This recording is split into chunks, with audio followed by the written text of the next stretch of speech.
Ketika kita istighfar itu masih butuh istighfar yang lain. Nah dalam kebaikan juga gitu. Ketika kita baik jadi orang soleh, ternyata bawaan kita ingin dihormati.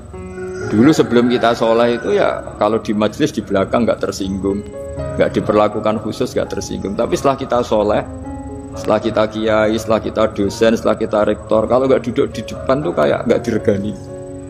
Itu ya termasuk mental-mental yang kurang baik kalau dalam ilmu tasawuf. Justru setelah kita terpelajar, malah permintaannya aneh-aneh.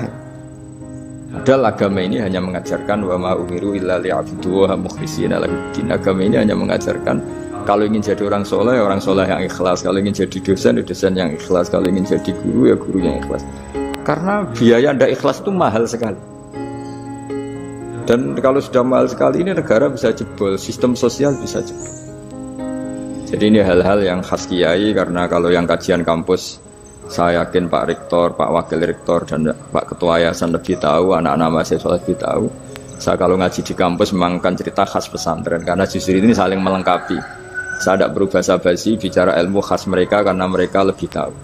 Kalau dalam bahasa Rasulullah SAW, antum a'lamu bi umuri dunyakum. Kamu lebih tahu tentang urusan yang kamu geluti. Tapi kalau urusan akhirat, urusan agama, mungkin karena kita yang menekuni itu, mungkin kita lebih tahu. Nah, di antara ilmu yang saya utarakan hari ini, sore ini, bahwa orang soleh sendiri itu sebetulnya nanti masih ditanya sama Allah tadi. Kenapa kamu nyembah saya? Karena ingin masuk surga. Kenapa kamu nyembah saya? Takut neraka. Lalu kamu tidak hormat saya, kata Allah, ketika saya tidak bikin surga, tidak bikin neraka. Akhirnya mereka sadar bahwa ibadah itu harus murni karena Allah Subhanahu wa ta'ala, bukan karena takut masuk neraka, juga bukan karena ingin masuk surga.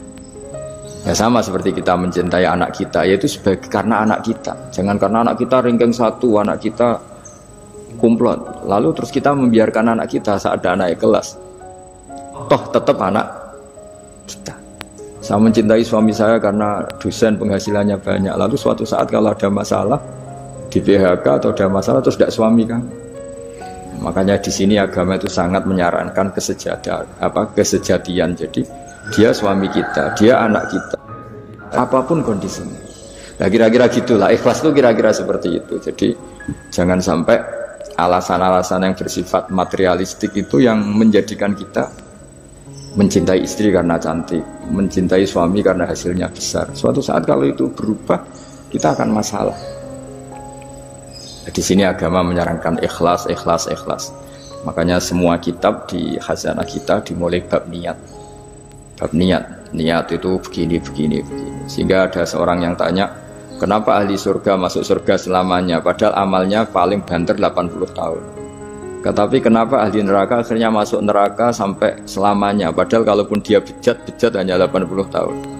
Itu dijawab oleh ulama-ulama. Orang mukmin itu berkomitmen akan iman andikan hidupnya selama-lamanya, sehingga dibalas dengan masuk surga selama-lamanya.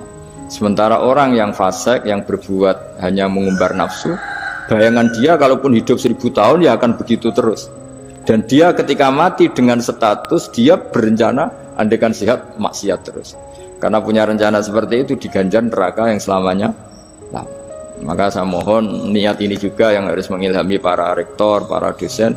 Andai kan sudah ada jabat pun tetap berkomitmen pada institusinya, pada yayasannya. Jangan kalau jabat serius, sekali tidak jabat malah ganggu. Itu nggak boleh. Harus. Saya sendiri juga gitu. Saya populer apa enggak, saya keren apa enggak, saya akan berkomitmen tetap mengkhidmati agama ini.